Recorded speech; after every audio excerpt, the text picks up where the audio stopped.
প্রিয় ভাই সব, আমরা বিগত কয়েকটি জুমা ধরে গুনাহ মুক্ত জীবন ধারাবাহিক আলোচনা করে আসছি।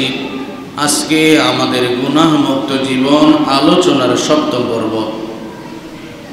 আমরা এই পর্বের ধারাবাহিকতায় বিগত আলোচনায় আলোচনা করেছিলাম মৃত্যু এবং মৃত্যুর পরে শরীর মাটির সাথে মিশে যাবে এই বিষয়টির স্মরণ করা।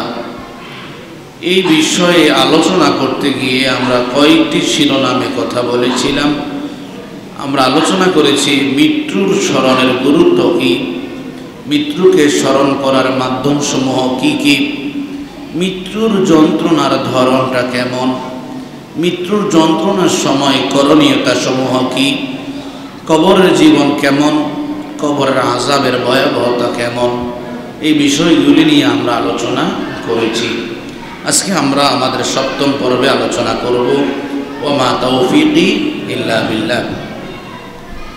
প্রিয় ভাই সব, আমরা অনেকেই হয়তো ভাবি যে আমি নিঃশ্বাস ত্যাগ করে যখন নিথর দেহ জমিনে পড়ে থাকবে, হয়তো এটাই আমার জীবনের সব শেষ, এরপর আমার কোনো জীবন নেই। আসলে এমনটা ভাবা বোকার স্বর্গে বাস করার সমান। আপনার নিঃশ্বাসটুকু বন্ধ হওয়ার মধ্য দিয়ে আপনি ইহকালীন হায়াত শেষ করে পরকালীন এক চিরন্তন জীবনের দিকে আপনি রওনা করলেন। দুনিয়ার জীবনে ইহকালীন জীবনকে সুখী, স্বাচ্ছন্দ্যময়, সম্মানের গঠন করার নিমিত্তে আমরা জীবনে কত নাশ্রম করি। সকাল থেকে সন্ধ্যা পর্যন্ত আমাদের শ্রমের ক্লান্তির সব কিছু আমরা একাকার করে ফেলি যেন আমার ইহজগতিক জীবনটা সুন্দর হয়। যে অনন্ত অসীম কালের যে আখিরাতের জীবনের কোনো দিন শেষ হবে না, ওই দিনগুলি সুন্দর করার জন্যে আমাদের ওরকম কোনো চেষ্টা থাকে কি? বলেন, থাকে? তাহলে আমরা দুনিয়ার পিছনে, দুনিয়াকে নিয়ে যত সাধনা করি, আমরা আমাদের সেই পরলৌকিক জীবন নিয়ে তত সাধনা করি না। অনেকেই এতটুকুই ভাবে আমি মরে গেলাম তো জীবন এখানেই শেষ। না ভাই, আপনার জীবন মৃত্যুবরণ করা দ্বারা আরেকটা জীবনের সূচনা হয়ে যায়। প্রিয় ভাইয়েরা, আল্লাহ সুবহানাহু ওয়া তাআলা আপনাকে এই পৃথিবীতে পাঠিয়েছেন ইহজগতিক জীবন পেরিয়ে আপনাকে পরলৌকিক জীবনে গন্তব্যে রওনা করা লাগবে।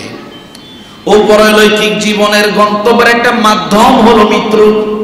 মৃত্যুবরণ করার মধ্য দিয়ে আপনি অনন্ত অসীম কালের একটা জীবন যাত্রার দিকে রওনা করলেন। আপনার আপনজন প্রিয় মানুষেরা আপনাকে কবরে রেখে আসলো। এটা শুধুমাত্র সাধারণ একটা কবর থাকে না, এটা হয়তো আপনার জন্য জান্নাতের টুকরা হয়ে যায়, নতুবা জাহান্নামের একটা গর্ত হয়ে যায়। জান্নাতের টুকরা কখন হবে? যখন আপনি মুমিন হিসাবে, জান্নাতি হিসাবে নিজের জীবনটুকু ইহলৌকিক জীবনে কাটাতে পারবেন। জাহান্নামের গর্ত তখনই হবে যখন ইহলৌকিক জীবনে রবের দেয়া বিধান ভুলে গিয়ে গুনাহযুক্ত জীবন নিয়ে যখন চলাফেরা করবেন। এজন্য আখিরাতের জীবনে, পরলৌকিক জীবনে যদি সফলতা পেতে হয়, গুনাহমুক্ত জীবন ছাড়া কোনোদিন সম্ভব না। এজন্য গুনাহমুক্ত জীবন যদি গঠন করতে হয়, গুনাহমুক্ত জীবন যদি নিজের জীবনকে রঙিন করতে হয়, তাহলে অবশ্যই আখিরাতের জ্ঞান আপনাকে ধারণ করা লাগবে। যার কারণে নবীজি আজ থেকে ১৫০০ বছর আগে উম্মতকে বলেছেন, উম্মত রে, একদিন তুমি মারা যাবে, তোমার শরীর মাটির সাথে মিশে যাবে। এই কথা তুমি বেশি বেশি স্মরণ করো। এই কথা তুমি কি করো? স্মরণ করো। তাহলে আপনি মারা গেলেন, একটু নিজের সাথে মিলান। একদিন আমি আপনি কিন্তু মারা যাব, সন্দেহ আছে? কথা কয় না, সন্দেহ আছে?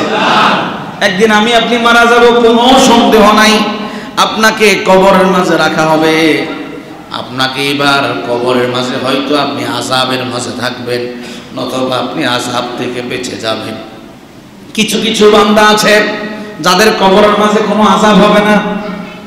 কিছু কিছু বান্দা আছে যাদের কবরে কোনো আযাব হবে না। ওই সমগ্র বান্দা কারা?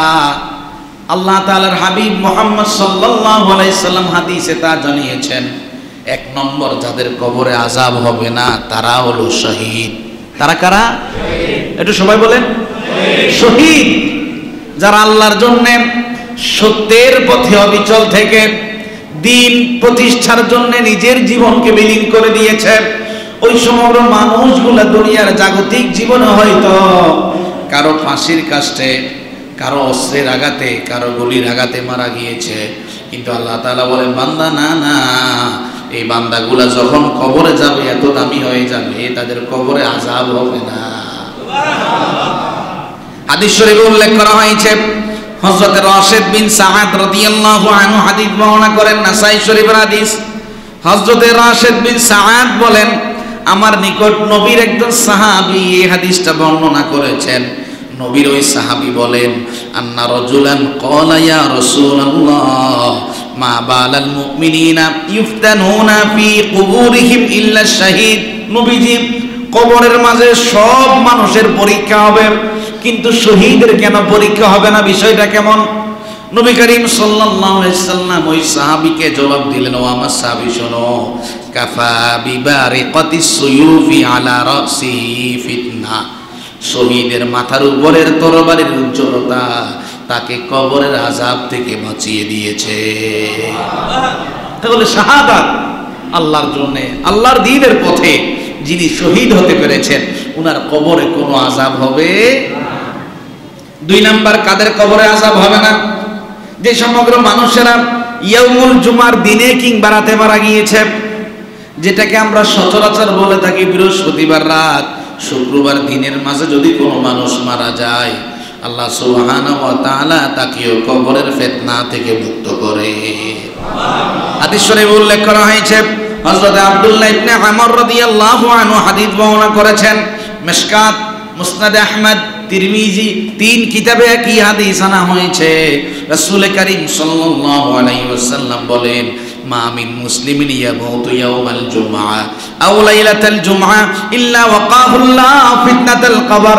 আল্লাহর কোন গোলাম যদি ইয়াউমুল জুমার দিনে কিংবা রাতে মারা যায়, আল্লাহ বিনিময়ে ওই বান্দাকে কবরের ফিতনা থেকে মুক্ত করে দেয়। কোন বর্ণনা এসেছে, কোন মানুষ যদি রমাদানের রোজা অবস্থায় মারা যায়, আল্লাহ তাআলা তাকেও কবরের ফিতনা থেকে রক্ষা করে দেয়। তাহলে দুই নম্বর গেল যারা জুমার দিনে কিংবা রাতে মারা যায়। তিন নম্বর, কারা কবরের ফিতনা থেকে বেঁচে যায়?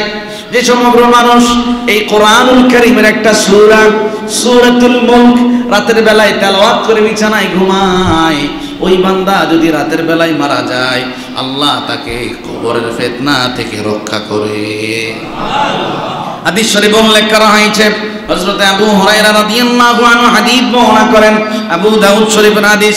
রাসূল করিম সাল্লাল্লাহু আলাইহি ওয়াসাল্লাম বলেন, সূরাতুম মিনাল কুরআনি 30 আয়া তাশফাউ লিসাহিবিহা হাত্তা ইউগফারা লাহু। কোরআনের এমন একটা সূরা আছে যেই সূরার মাঝে 30টা আয়াত আছে। নবীজি বলেন ওই সূরার নাম হলো তাবারাকাল্লাযী বিয়াদিহিল মুলক। ওই সূরার শুরুতে তাবারাকাল্লাযী বিয়াদিহিল মুলক উল্লেখ আছে। ওই সূরা যদি কোনো বান্দা তেলাওয়াত করে, ওই বান্দা যদি মারা যায়, ওই বান্দার জন্য ওই সূরা আল্লাহর কাছে ক্ষমা চাইতেই থাকে। এক পর্যায়ে ওই বান্দাকে ক্ষমা করে দেওয়া হয়।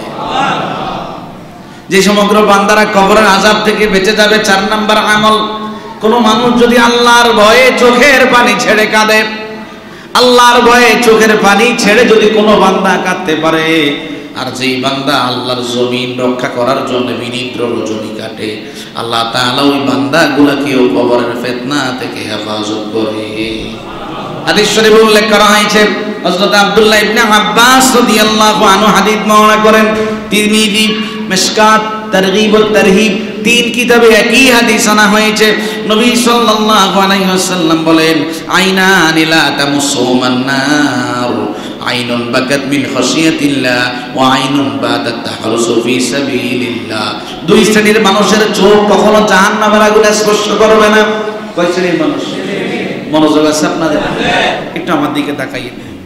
দুই শ্রেণীর মানুষের কখনো চোখের মাঝে জাহান্নামের আগুনে স্পর্শ করবে না। নবীজি বলেন, এক শ্রেণীর মানুষ হলো তারা যারা আল্লাহর ভয়ে চোখের পানি ছেড়ে কেঁদেছিল। দ্বিতীয় শ্রেণীর মানুষ হলো তারা যারা আল্লাহর রাস্তায় চোখ নিরাপত্তায় পাহারা দিয়ে বিনিদ্র রজনী কেটেছিল। 5 নাম্বার, ওই সমগ্র মানুষেরা কবরের ফিতনা থেকে, কবরের আযাব থেকে বাঁচবে যারা সদা সর্বদা নেক আমল করে। নামাজ পড়া নেক আমল, রোজা রাখা নেক আমল, যাকাত দেওয়া নেক আমল, দান সদকা করা নেক আমল, অন্যের সাথে ভালো ব্যবহার করা নেক আমল, আত্মীয়তার সম্পর্ক রক্ষা করা নেক আমল, মানুষের সাথে মুস্কি হাসি দিয়ে কথা বলা নেক আমল। যারা এই সমগ্র নেক আমলগুলো করবে, আল্লাহ তাআলার হাবিব বলেন ওই সমগ্র মানুষগুলোকে কবরের আযাব স্পর্শ করতে পারবে না। হাদিস শরীফে উল্লেখ করা হয়েছে, হযরত আবু হুরায়রা রাদিয়াল্লাহু আনহু হাদিস বর্ণনা করেন, সুনান ইবনে মাজাহ, মুস্তাদরাকে হাকিম, 2 কিতাবে হাদিস আনা হয়েছে। একটু মনোযোগ, খুবই মনোযোগ, নিজের সাথে হাদিসটা একটু মিলাবেন। নবীজি বলেন, ইন্নাল মাইয়িতা ইযা উদিআ ফি কবরি, যখন মৃত মানুষকে কবরের মাঝে রেখে দেওয়া হয়, অচিরেই এমন একটা দিন আসবে যেই দিন আমি আমানাতুল্লাহকেও কবরে রাখা হবে।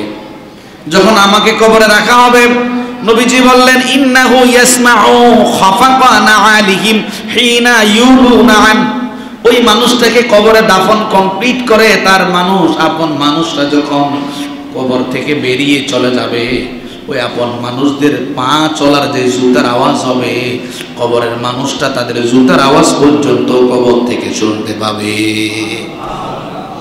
নবীজি এরপরে বলেন, ফাইন কানা মুমিনা, ওই কবরের মানুষটা যদি মুমিন হয়, কি হয় রে? কথা কয় না, কি হয়? তাহলে কবরের মানুষ শান্তি পাবে, আযাব থেকে বাঁচবে। শর্ত হলো ঈমান লাগবে। শর্ত হলো কি লাগবে?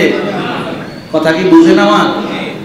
ফাইন কানা মুমিনা, ওই কবরের মানুষটা যদি মুমিন হয়, কানাতিস সালাতু ইনদা রাসি, সে যে জীবনে নামাজ আদায় করেছে, ফরজ নামাজ, নফল নামাজ, তাহাজ্জুদ, সব নামাজ ইবাদতগুলি তার মাথার সামনে চলে আসবে। ওয়া কানা সিয়ামু আন ইয়ামিনি, সারা জীবন যত ফরজ নফল রোজা রেখেছে সবগুলো রোজা তার ডান পাশে চলে আসবে। ওয়া কানাতিজ যাকাতু আন শিমালি, তার যাকাত তার বাম পাশে চলে আসবে।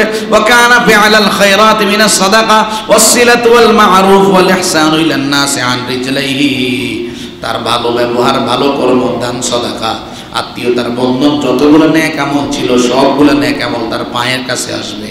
খেয়াল করেন, নামাজ মাথায়, নামাজ কোথায় রে? কথা করেন, নামাজ কোথায়? নামাজ মাথায়, আপনার রোজা ডান পাশে, যাকাত বাম পাশে, সমগ্র ভালো কাজ পায়ের কাছে। চারপাশে কোনো জায়গা আর খালি আছে? কথা কয় না, কোনো জায়গা খালি আছে? এই ভাই অনেকে ঘুম যায়, ঘটনা কি? কোন জায়গা খালি আছে? কোন জায়গা খালি নাই। আপনার সমগ্র ইবাদত আপনাকে বেষ্টন করে ফেলেছে। নবীজি এরপরে বলেন, ফায়ুতি মিন কিবালি রাসি, আযাব যখন মাথার কাছ দিয়ে আসতে চাইবে, ফাতাকুলুস সালাহ, সাথে সাথে আপনার ওই জীবনের নেক আমল নামাজটা ওই আযাবকে বলবে, মা কিবালি মুদখিল, আমার এই জায়গা দিয়ে আজকে তুমি তাকে আযাব দিতে পারবে না, তুমি অন্য জায়গা তালাশ করো।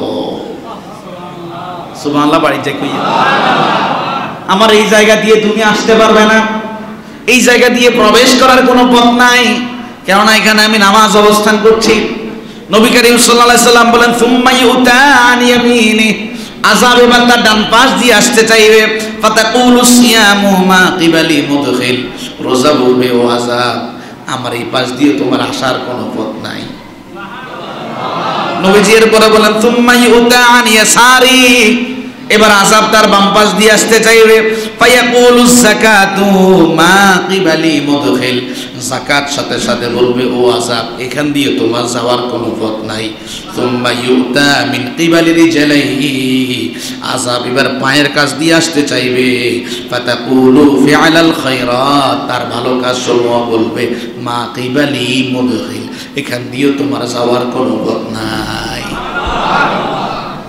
আপনার সমগ্র ইবাদত সেই দিন আপনাকে আযাব থেকে বাঁচার জন্য এই কথা বলবে। সন্দেহ আছে? সন্দেহ আছে? বুঝবেন যেদিন মরবেন, জাহান্নামের হাতুড়ির বাড়ি যেদিন শুরু হবে, ওই দিন বুঝবেন জীবনটাতে কি করছিলেন।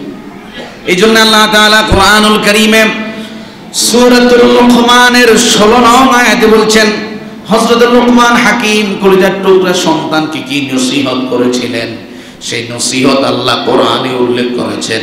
আল্লাহ তাআলা বলছেন ইয়া বুনাইয়া ইন্নাহা ইন তাকু মিসকালা হাববাতিন মিন খারদাল فتكن في صخرة أو في السماوات أو في الأرض يأتي بها الله إن الله لطيف خبير লুকমান হাকিম সন্তানকে বললেন প্রিয় সন্তান আমার, তুমি দুনিয়াতে যদি সরিষার গোটা আছে, এই সরিষার গোটা পরিমাণ ভালো কিংবা খারাপ কাজ করো, ওই কাজ যদি পাথরের তলে লুকায়িত থাকে, আসমানে কিংবা জমিনের কোথাও যদি পড়ে থাকে, আল্লাহ কিয়ামতের ময়দানে তা তোমার সামনে হাজির করবেন। কারণ আল্লাহ তোমার সব কিছু দেখেন, আল্লাহ তোমার সব কিছু জানেন।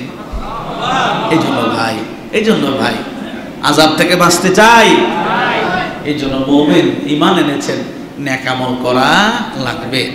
3 শ্রেণীর মানুষের শরীর কবরের মাটি স্পর্শ করবে না। কয় শ্রেণীর মানুষ? 3 শ্রেণীর মানুষের শরীর কবরের মাটি স্পর্শ করবে না। অর্থাৎ তাদেরকে যে কবরের শরীরটা রাখা হয়েছে, এই শরীরের মাঝে কোনো পোকা মাকড় ধরবে না। প্রথম শ্রেণীর মানুষ হলো নবী, যাদেরকে আল্লাহ তাআলা পৃথিবীতে শ্রেষ্ঠ মহামানব করে পাঠিয়েছেন। আজকেও যদি হযরত আদম আলাইহিস সালামের কবরের পাশে গিয়ে সালাম দেন, হযরত আদম আপনার সেই সালাম শুনতে পাবে। নবী করিম সাল্লাল্লাহু আলাইহি সাল্লাম বলেন, আবু দাউদ শরীফের হাদিস, ইন্নাল্লাহা হাররামা আলাল আরদি আজসামাল আম্বিয়া, আল্লাহ জমিনের মাটির জন্য নবীদের দেহকে হারাম করে দিয়েছে। নবীরা যেই কবরে আছে অক্ষত অবস্থায় এখনো নিরাপদে আছে। 2 নাম্বার, যে সমগ্র মানুষেরা শহীদ, তাদের কবরে তাদের শরীরটা ওই অক্ষত অবস্থায় শরীরটা যেভাবে শাহাদাতে মৃত্যুবরণ করেছে, ওভাবেই তাদের কবরের শরীরটা ওরকমই পড়ে আছে। 3 নাম্বার, যে সমগ্র মানুষেরা মসজিদের মুয়াজ্জিন, মানুষদেরকে আল্লাহর দিকে ডাকে আজান দেওয়ার মধ্য দিয়ে, ওই মানুষগুলোর কবরের মাঝে যখন রাখা হবে শরীরটা পোকামাকড় স্পর্শ করবে না।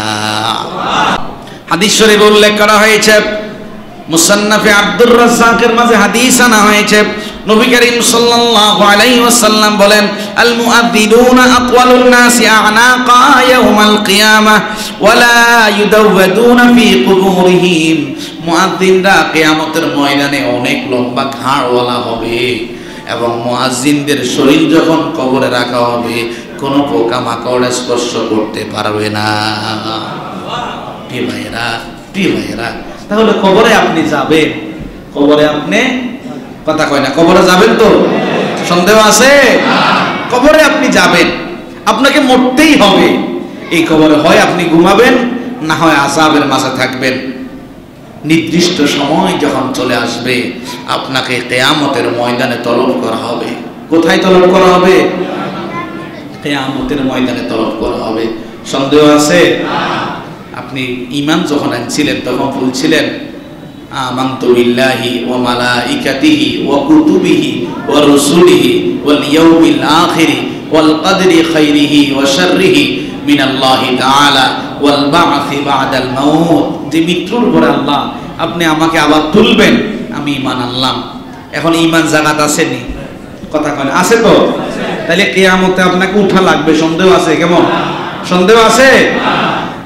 আপনাকে কিয়ামতে উঠতে হবে। কিয়ামতে আপনি উঠবেন। কিয়ামত কখন হবে, কিয়ামত কিভাবে হবে, এটা একমাত্র আল্লাহ তাআলাই জানেন। তবে কিয়ামত কখন হবে এর আলামত কিছু নবীজি বলেছেন, কিন্তু বাস্তবিকভাবে কিয়ামত কখন হবে এটা আল্লাহ ছাড়া কেউ জানে না। কিন্তু কিয়ামত সত্যি সত্যি ঘটবে।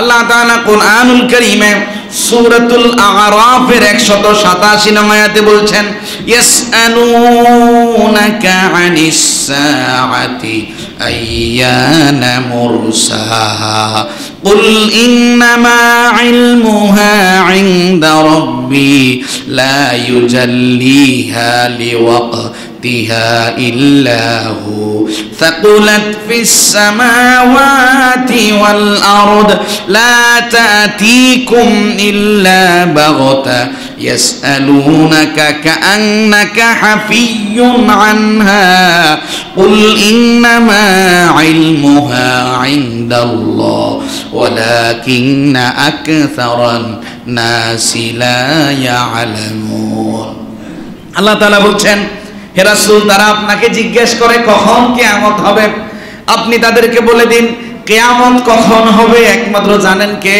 আল্লাহ। আপনি তাদেরকে বলুন এটা আল্লাহ একমাত্র ভালো জানেন, তবে কিয়ামত অবশ্যই তোমাদের মাঝে প্রকাশ পাবে একটা নির্দিষ্ট সময়ের মাঝে। যেই দিন কিয়ামত হবে ওই দিন আসমান এবং জমিনের জন্য ভয়ঙ্কর একটা দিন সেদিন হবে। সেই দিন হঠাৎ করে চলে আসবে।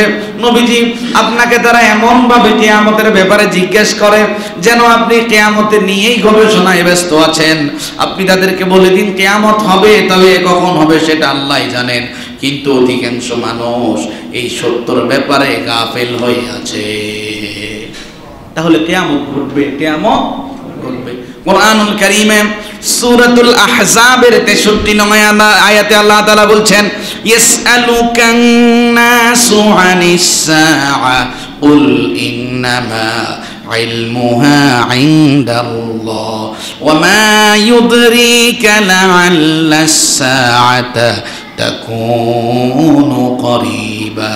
আল্লাহ তাআলা বলছেন, হে রাসূল, মানুষেরা আপনার কাছে কিয়ামত সম্পর্কে জানতে চায়।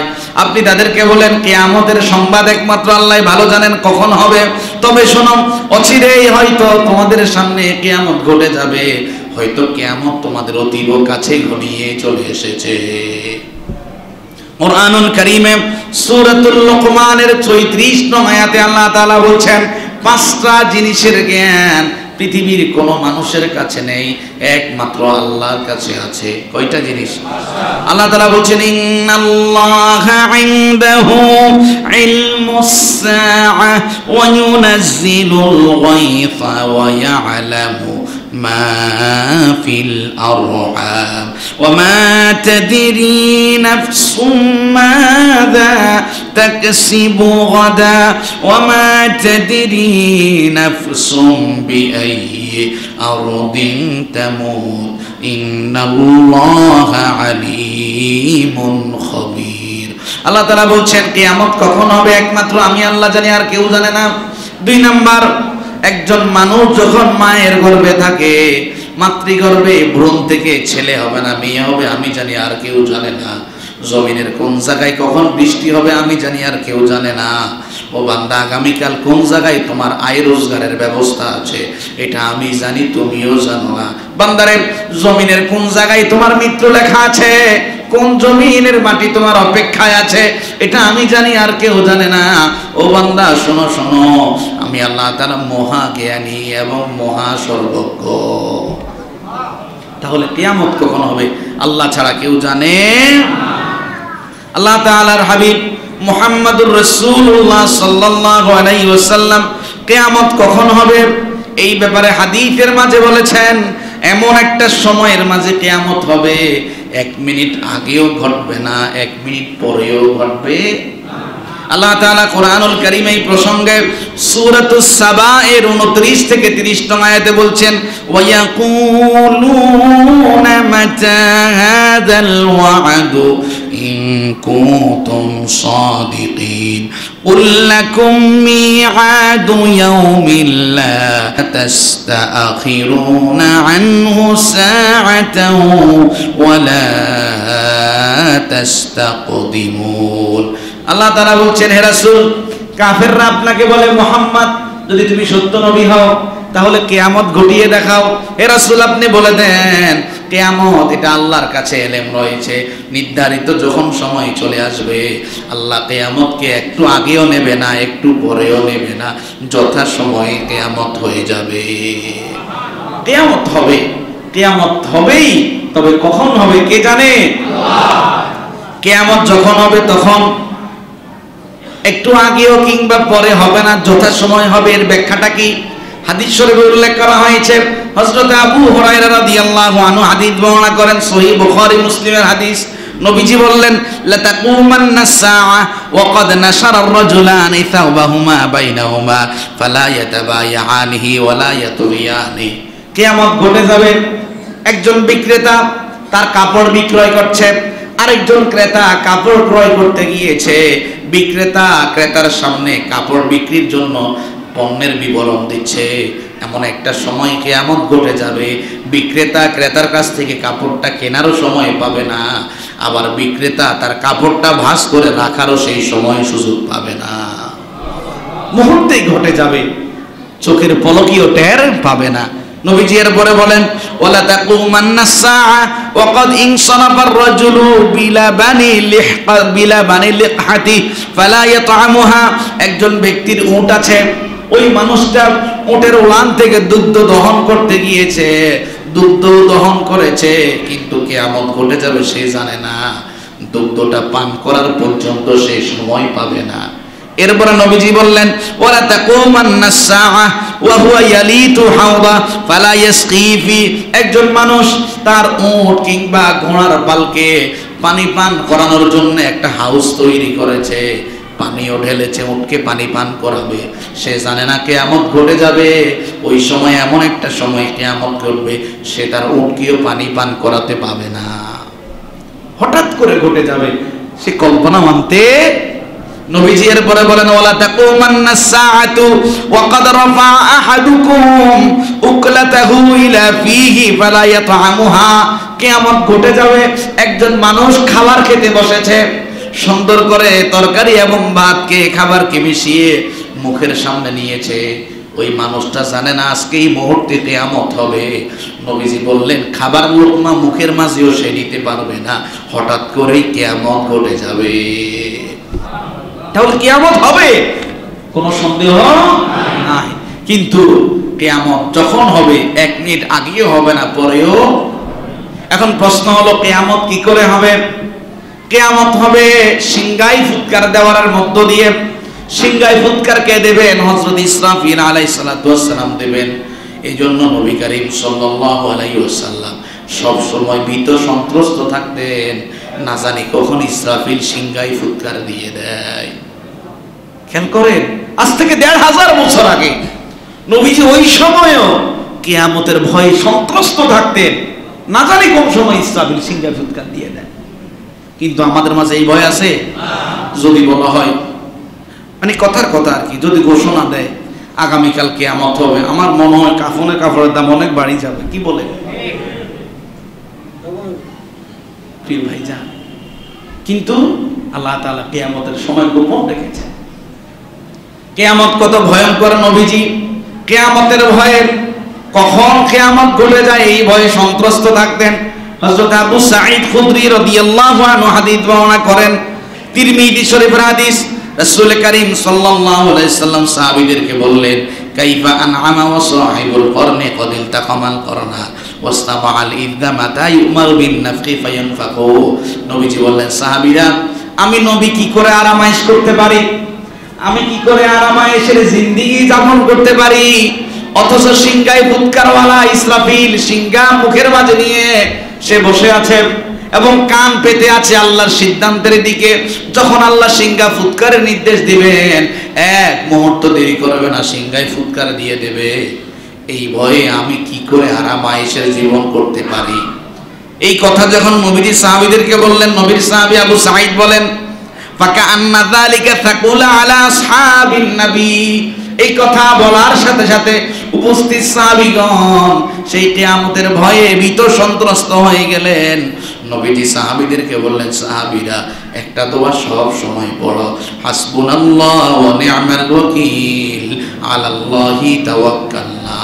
আল্লাহর উপরে ভরসা করো, সেই দিন আল্লাহর দয়া ছাড়া কারো দয়ায় কাজ হবে না। এবং এই কথা বলো, আল্লাহ আপনি আমার অভিভাবক, আপনার চাইতে উত্তম কোন অভিভাবক নাই, আপনি আমার ওকিল হয়ে যান। এই দোয়া করা লাগবে প্রিয় ভাইরা। তাহলে সিংগায় ফুৎকার দেওয়া হবে, 2 ফুৎকার হবে। সিংগায় কয়টা ফুৎকার? মনোযোগ আছে? প্রথম ফুৎকারে আসমান জমিন একাকার হয়ে যাবে, আসমান জমিন তছনছ হয়ে যাবে, পৃথিবীতে বসবাসকারী সমগ্র মানুষ মরে যাবে প্রথম ফুৎকারের সাথে সাথে। আল্লাহ তাআলা কোরআনুল কারীমে সূরাতুল হাক্কা এর 13 থেকে 16 নং আয়াতে বলছেন ফাইযা নুফিখা ফিস সূরি নাফখাতাও ওয়াহিদা وحملت الأرض والجبال فدكتا دكة واحدة فيومئذ وقعت الواقعة وانشقت السماء فهي يومئذ واهية আল্লাহ তাআলা বলেন সেই দিন সিংহায় ফুৎকার দেওয়া হবে। প্রথম ফুৎকার যখন হবে, জমিন তার উপরে যা যা বহন করেছিল সব ছিন্ন বিচ্ছিন্ন করে দেবে। পাহাড় তার উপরে যত বৃক্ষ তরুলতাকে বহন করেছে সব চূর্ণ বিচ্ছিন্ন হয়ে যাবে, একটা বিকট আঘাত হবে। সেই দিন একটা মহা ঘটনা ঘটে যাবে। আল্লাহ তাআলা কুরআনুল কারীমে বলছেন সেই দিন আসমানের মাঝে যা যা থাকবে, আসমান সেই দিন দীর্ণ বিদীর্ণ হয়ে যাবে, আসমান সেই দিন নিয়ন্ত্রণহীন হয়ে যাবে। ওই দিন প্রথম সিংহায় ফুৎকার দেওয়ার সাথে সাথে এরকম ঘটনা সেই দিন ঘটবে। আরো কি ভয়ঙ্কর কথা, হযরত আবু হুরায়রা রাদিয়াল্লাহু আনহু হাদিস বর্ণনা করেন, বুখারী, মুসলিম, মুসনাদে আহমদ, তিন কিতাবে একই হাদিস আনা হয়েছে।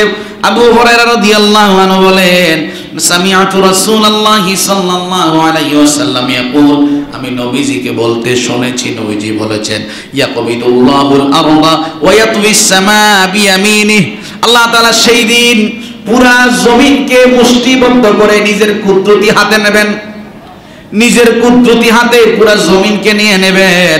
ওয়ায়াতউইস সামাওয়াতি বিয়ামিনি, পুরা আসমানকে ভাঁজ করে আল্লাহ কুদরতি ডান হাতে তুলে নেবেন।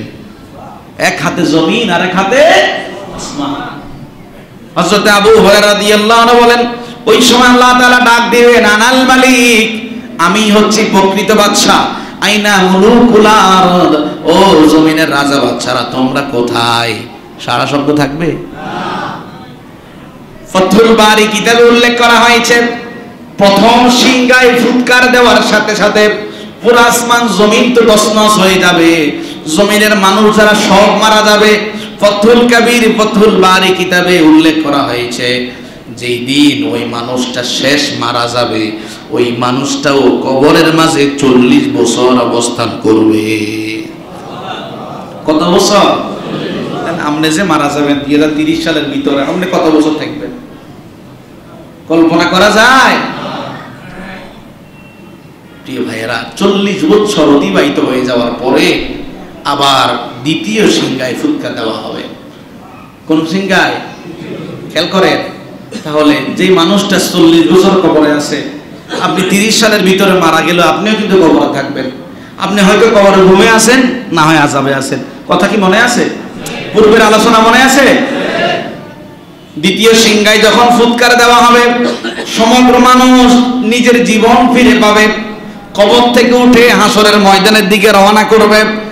আল্লাহ তাআলা কুরআনুল কারীমে সূরাতুল ইয়াসিনের 51 থেকে 53 আয়াতে সেই ঘটনা বর্ণনা করেছেন। আল্লাহ বলেন, ওয়ানুফিখা ফিস সূরি ফাইদা হুম মিনাল আজদাতি ইলা রাব্বিহিম ইয়ানসিলুন ক্বালু ইয়া ওয়াইলানা মান বা'আসানা মিন মারকাদিনা হাযা মা وعد الرحمن وصدق المرسلون إن كانت إلا صيحة واحدة فإذا هم جميع لدينا محضرون। আল্লাহ তাআলা বলছেন, সেই দিন সিংহায় দ্বিতীয় ফুৎকার যখন দেওয়া হবে, মানুষরা কবর থেকে যারা ঘুমেছিল সমগ্র মুমিন ঘুম ভেঙে যাবে। ঘুম ভেঙে তারা হাসরের ময়দানের দিকে দৌড়াবে এবং তারা বলবে, হায় রে, এত আরামের ঘুমটা কে ভেঙে দিল? তাদের এই কথার জবাবে সেই দিন বলা হবে, এটা তোমার রব রহমান দয়াময় আল্লাহর ওয়াদা। নবীরা তোমাদেরকে দুনিয়ায় কোরআন থেকে যা বলে গিয়েছিল সব সত্য, আজকের এই প্রমাণ। আল্লাহ তাআলা বলেন, তখন কি হবে? যখন মানুষ হাসরের ময়দানের দিকে দৌড়াবে, বিকট একটা ভয়ঙ্কর শব্দ হবে, সাথে সাথে সমগ্র মানুষ দৌড়ে দৌড়ে সেই দিন হাসরের ময়দানে জমায়েত হয়ে যাবে। আমরা এবং আপনারা সবাই সেই দিন হাসরের ময়দানে উঠব। হাসরের ময়দান থেকে কেউ বাঁচতে পারবে? পালিয়ে বেরিয়ে কোনো লাভ সেই দিন হবে না, আপনাকে উঠতেই হবে, আপনাকে উঠাই। হাসরের ময়দান কেমন ভয়াবহ হবে! হাসরের ময়দানে আপনি উঠেছেন, এখনো কিন্তু আপনার বিচার হয় নাই। কিন্তু আপনি যদি পাপিষ্ঠ, পাপাচারী, অপরাধী, গুনাহগার হয়ে থাকেন, হাসরের ময়দান থেকে আপনার সাজা শুরু হয়ে যাবে। আল্লাহ তাআলা কোরআনুল কারীমে সূরাতুল ইব্রাহিমের 48 থেকে 51 নং আয়াতে বলছেন, ইয়াউমা তুবাদদালুল আরদু গায়রাল আরদি ওয়াস সামাওয়াতু ওয়া বারজু লিল্লাহিল ওয়াহিদিল কাহার। একটু নিজের সাথে একটা মিলান, নিজের বুক কেঁপে উঠবে, হাই জীবনটা কি করলাম। আল্লাহ তাআলা বলছেন, সেই দিন আমি জমিনকে পরিবর্তন করে ফেলবো। দুনিয়ার জাগতিক যে চন্দ্র, সূর্য, গ্রহ, নক্ষত্র, পাহাড়, পর্বত, দালান, কোঠা, অট্টালিকা দেখেন, সেই দিন এগুলা কিছুই থাকবে না। আল্লাহ বলেন, আসমান জমিন সব পরিবর্তন করে আমি নতুন একটা জমিন সেই দিন বানাবো। সেই দিন সমগ্র মানুষ মহা পরাক্রমশালী আল্লাহর সামনে দণ্ডায়মান হয়ে যাবে। এরপরে আল্লাহ তাআলা কত ভয়ঙ্কর কথা বলেন, ওয়াতারাল মুজরিমিনা ইয়াউমাইদিন মুকাররানিনা ফিল আসফাদ সারাবিলুহুম মিন কাতিরানি ওয়া তাগশা উজুহাহুমুন নার লিয়াজজিয়াল্লাহু কুল্লা নাফসিম মা কাসাবাত ইন্নাল্লাহা সারিউল হিসাব। আল্লাহ তাআলা বলেন, হে রাসূল, আপনি পাপিষ্ঠ মানুষদেরকে দেখতে পাবেন। খেয়াল করেন, এটা হাসরের ময়দান। কিসের ময়দান? হে রাসূল, আপনি পাপিষ্ঠ মানুষদেরকে হাসরের ময়দানে দেখতে পাবেন। তাদের হাত এবং পায়ের মাঝে শক্ত শিকল দিয়ে বেঁধে দেওয়া হয়েছে। তাদের গায়ের জামা, পরনের কাপড়গুলোকে জাহান্নামের উত্তপ্ত আলকাতরা দিয়ে তৈরি করে বানিয়ে দেওয়া হয়েছে। তাদের মুখ সমূহ আগুনে পুড়ে ভস্ম হয়ে গিয়েছে।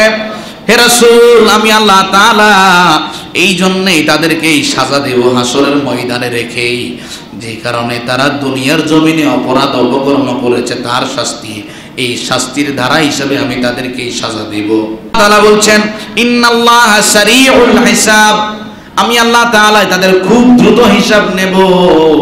হাসরের ময়দানে দণ্ডায়মান অবস্থায় সাজা শুরু হয়ে যাবে। এখানে কোনো কাফেরের কথা বলা হয় নাই। মুজরিমিন, মুজরিমিন মানে পাপী। মুজরিম মানে কি?